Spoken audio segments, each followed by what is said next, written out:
Hey, all, Scott here for Samurai Tech Academy at MasterSamuraiTech.com. Modern appliance repair requires true technicians who can troubleshoot their high-tech electronics. If you're young and looking to make some real money, or you've been at it a while and just need to keep your skills up to date, Samurai Tech Academy teaches it all. And they'll also show you the business, how to own and run your own. Take a free sample course to see how easily you can learn appliance repair from MasterSamuraiTech.com. Use coupon code Scott Horton for 10% off any course or set of courses at MasterSamuraiTech.com. All right, you guys, welcome back to the show.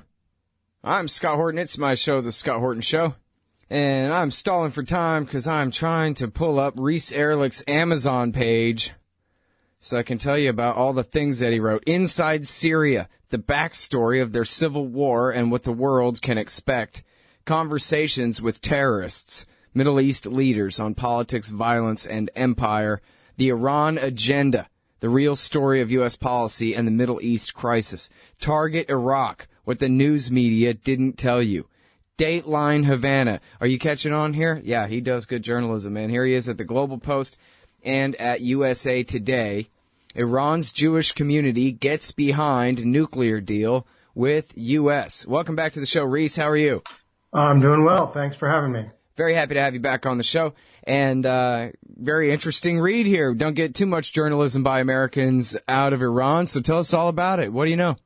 Well, I was there roughly 2 weeks ago. I was able to stay for 10 days, which is unusual because they usually limit foreign reporters to 7 days. I got to, among other things, talk with leaders and ordinary people in the Jewish community, most of whom support the nuclear deal with the U.S., and oppose Netanyahu's stand on that issue. And apparently that got some folks' knickers in a twist. And there's been some controversy ever since. Yeah. Well, yeah, I did read your companion piece here at Global Post. And I hope USA Today ran this too, or some version of it or something. Well, the LA Daily News ran it, and I haven't seen anything in USA Today yet. All right. So, yeah, but here at the Global Post, it's right-wing American bloggers have a problem with facts about Iran's Jews, and I wasn't sure if you even wanted to dignify these idiots with their ridiculous criticisms, but it does, you know what, it's an opportunity to explain, actually the truth wherever, they pretend that there's something to accuse, so go ahead. Well, basically, the criticism is that the Jews of Iran are so oppressed, you can't possibly get an idea of what they really believe because they would be afraid to talking to an American reporter. So that casts doubt on my central thesis that most Jews there support the accord. Well, it's just stupid logic. It's just people who've never actually been reporters, have never been on the ground. Yes, Iran is a very repressive place for Muslims, Christians, and Jews. Yes, there's lots of repression.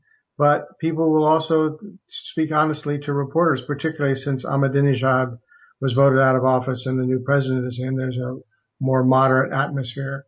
And, I did a good job. Talked to over 24 Muslims and Jews in my reporting and got a pretty good feel for how people were thinking. I went to poor neighborhoods and rich neighborhoods and a Jewish hospital and a Jewish kosher restaurant. So I stand by my reporting.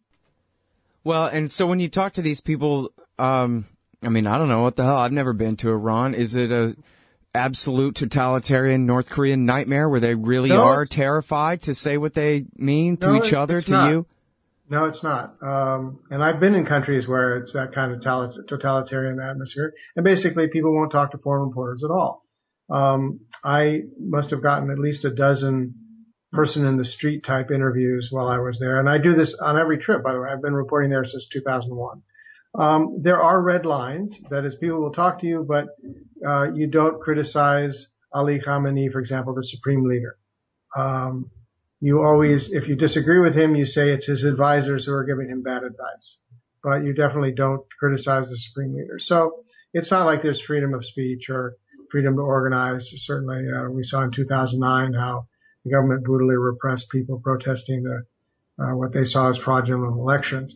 But when it comes to the economy, to the accord, it's signed in Vienna and a whole bunch of other issues, people speak freely. Which is believable enough as long as you actually want to know the truth about the situation rather than just you have a right-wing agenda and you're sticking to it, which is a different kind of category of thought here. I mean, there's a sector of the right wing in this country that doesn't want any deal with Iran under any circumstances. And then you work backwards from there. So if you don't want to deal, you can't trust them. Therefore, anything that indicates you might be able to trust them is ignored. Yeah. All right. Well, so tell us more about the Jews of Iran, or at least the ones that you met. Well, it's a small community. There's somewhere between 8,000 and 30,000. Estimates vary depending on who you talk to and what figures you use. It's the second largest Jewish community in the Middle East after Israel. It's way down. There were somewhere around 100,000 in 1979 at the time of the revolution. Most left. Many came to Los Angeles and other parts of the U.S. and to Europe. But those who stayed are allowed to practice their religion, as are the Christians, by the way.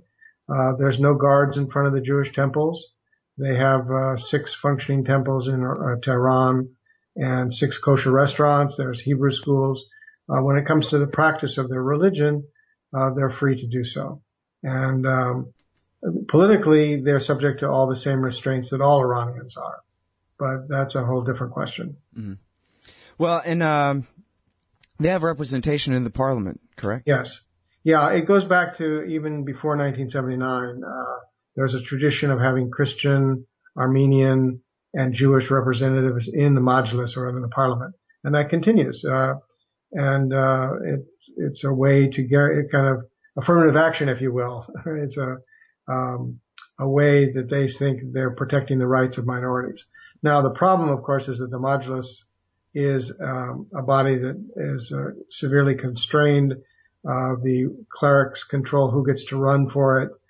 There are elections, but who you get to choose is severely restrained. So it's not really democratic. Mm-hmm. But within the confines of the Islamic system in Iran, Jews do receive parliamentary representation. And now when you talk to the people that you talk to, did any of them say that, listen, you're dealing with evil here, man. You have to, Netanyahu is right. We should have full-scale economic or maybe even real war until regime change, because it's just intolerable, the system that these people are forced to live under, Reese. Nobody said that to you? No, somehow that topic never came up. I have over the years. Remember, you know what? Let me interject one thing here to try to play devil's advocate a little bit. I'm sorry to interrupt, but I remember seeing it was a documentary about the city of Bam, I think, something like that. Anyway, and there were people who said, yeah, when Bush comes, things would be great once Bush comes or something. And that was kind of a figure of speech there for a while, that there's going to be a regime change and maybe things will look brighter after that. Is that just total nonsense? Well, I'm sure there are people in Iran, and indeed I've met some. They weren't Jewish, but they were Muslim. But the argument went something like, if the U.S. comes in, it bombs Iran and takes out the leadership, that will be good for the people of Iran, and they'll be able to have a democratic government without their clerics. That I did hear that argument, not a lot, but there have been some. The problem, of course, is that the U.S. can't replace the government in Iran by bombing alone. We've seen that now in Iraq and Syria and Afghanistan. You have to have troops on the ground. And if the U.S. tries to occupy Iran, let alone try to bomb it, it's going to cause a huge nationalist upsurge. The people of Iran ain't going to go for it. And no matter how much they hate their current government, they will rally around it to support them against an outside invasion. So in other words, it's as plausible as the Occupy movement calling for French airstrikes against George Bush, because then everything will be great once the foreigners help us get rid of the Republicans. Right. And then the French occupy Washington, D.C. Yeah. It ain't going to work. Sounds about right. All right. So what were you going to say before I interrupted you? Well, I was just saying that it makes perfect sense if you're Iranian to support the deal. Because it will hopefully lift sanctions, which are hurting the economy. It will lessen the chance of your country being attacked. And neither Jews nor Muslims are interested in having their capital or their country bombed by Israel or the United States. Now, there are opponents of the agreement, for sure, and I interviewed some. Mm-hmm. And they tend to be ultra-conservative. It's like the mirror image of the conservatives in the U.S. Senate. Yeah. They think the deal is a sellout of Iran's national interests. All right, hold it right there, Reese.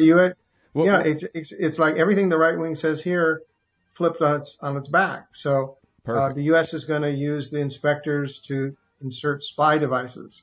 Wait, hold it. We'll right back with Reese Erlich in just a sec, y'all. Hey, y'all, Scott Horton here for Liberty.me, the social network and community-based publishing platform for the liberty-minded. Liberty.me combines the best of social media technology all in one place and features classes, discussions, guides, events, publishing, podcasts, and so much more. And Jeffrey Tucker and I are starting a new monthly show at Liberty.me, Eye on the Empire. It's just $4 a month if you use promo code SCOTT when you sign up. And hey, once you do, add me as a friend on there at scotthorton.liberty.me.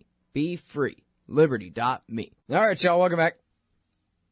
I'm Scott Horton. It's my show, The Scott Horton Show.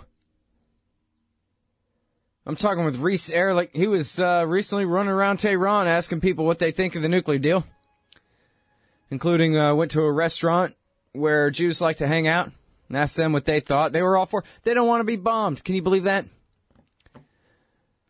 They're very selfish, looking out for not being exploded. No, I'm just kidding.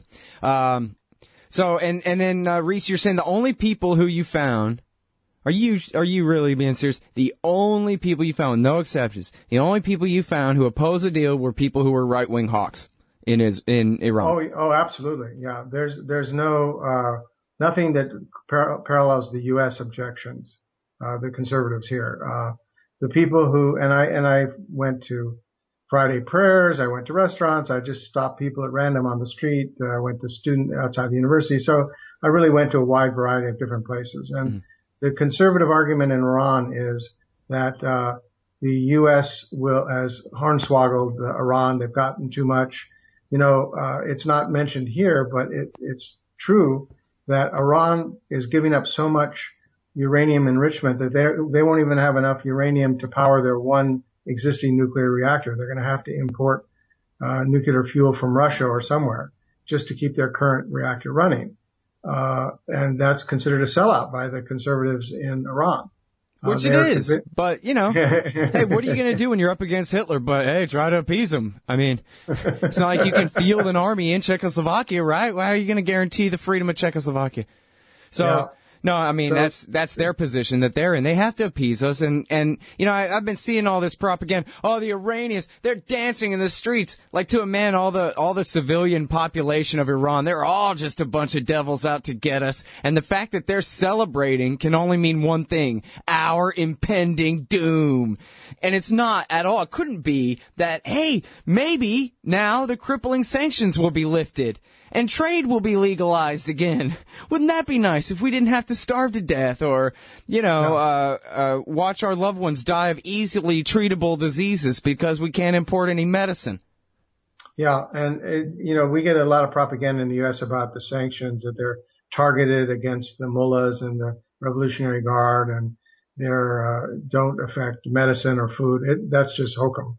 I went to pharmacies, I went to hospitals, and until fairly recently, they couldn't import medicines because the U.S. sanctions basically blocked all banking transfers. So they had the money, but they couldn't get it to the Europeans, for example. Wow. And you went to the hospitals and the pharmacies yourself and talked to these people. Oh, absolutely. And this was 2 years ago in 2013 when it was the most intense. Mm-hmm. The good news is that that's eased up in the last year and a half.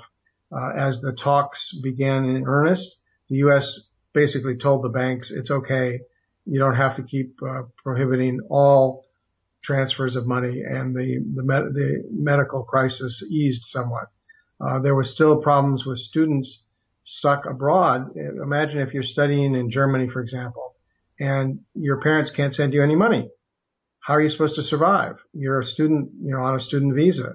And that happened to thousands of Iranian students stuck in various countries around the world. They had to go to various illegal means to get money simply to survive.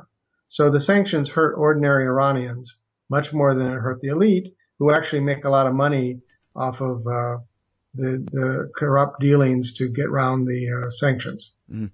Well, and you know what? That's a very important point that I wish you'd elaborate. Could you talk a bit about the Revolutionary Guards and the oil black markets and that kind of thing? Sure. Well, the Revolutionary Guards, which of course were the military operations set up after 1979 because they couldn't trust the regular army, they fund themselves by setting up various companies, mineral extraction companies, oil in some cases. They control all the seaports and the airports. I might note as a sideline that once the Revolutionary Guard took over the airports, the quality of the smuggled wine got much better in Iran because they were interested in making money, and they increased the varietals and the availability. Uh-huh. So they're heavily involved in smuggling. So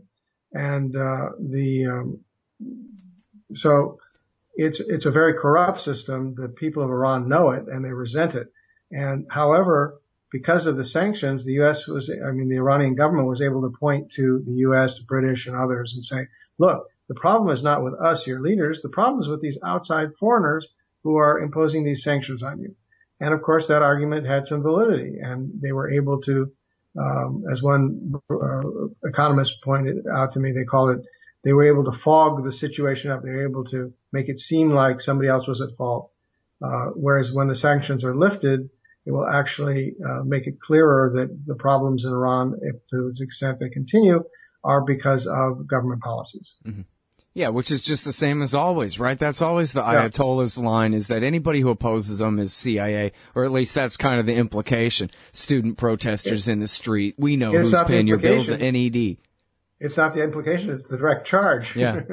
If you're on and we make it plausible. Media criticizing the government, you must be a CIA agent. Yeah, and sometimes it's true, and sometimes it's not. So that's right. That does make things more complicated. Yeah. We intervene just enough to discredit the opposition to these guys, and we put sanctions enough on to destroy their competition and leave the entire oil mafia to the IRGC instead of anybody else in the country.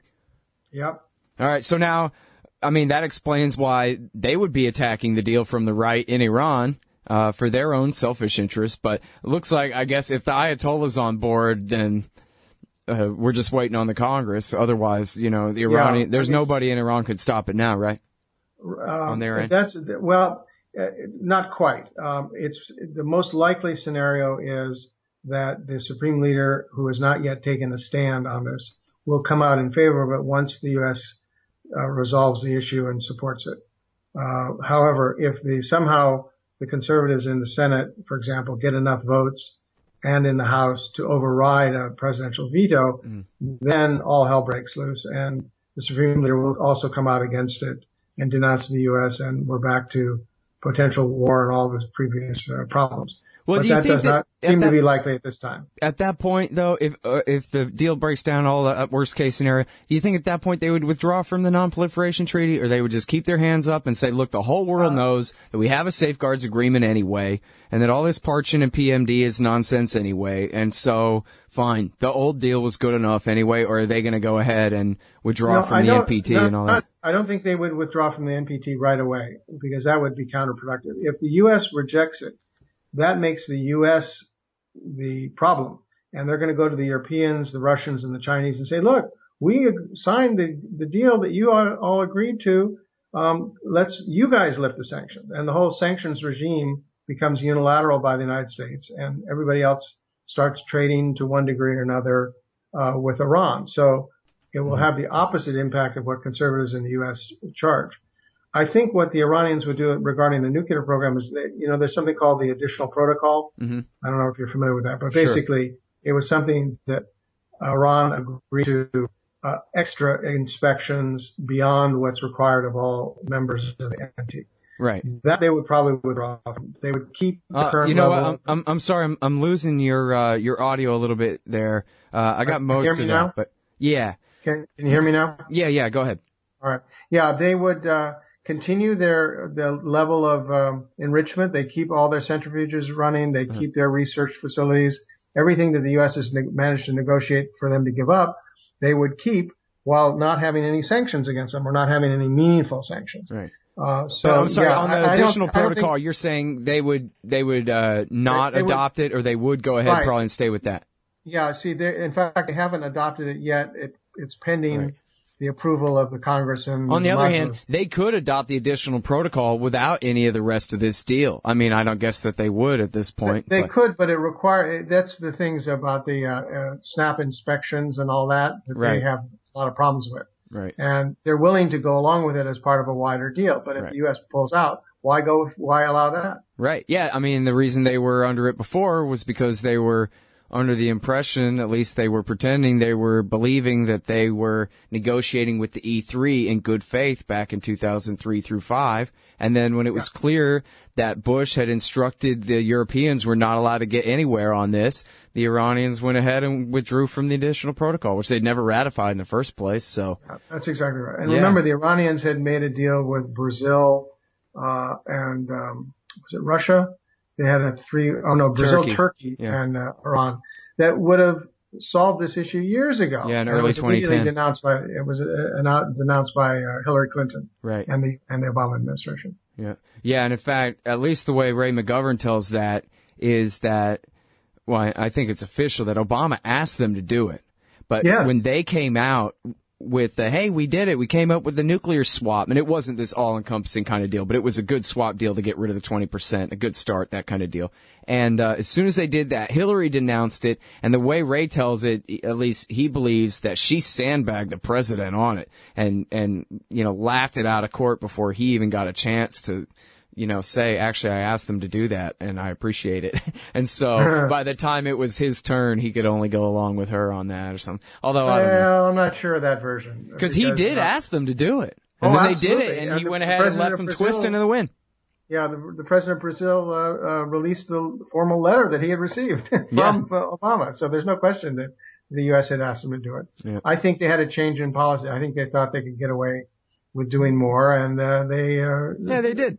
They sandbagged Brazil and Turkey. Right. And it worked out for them overall, I guess, in the long term, because they did get a lot more concessions than just that nuclear swap in the end. But all right. Well, listen, man. I'm sorry. Go ahead.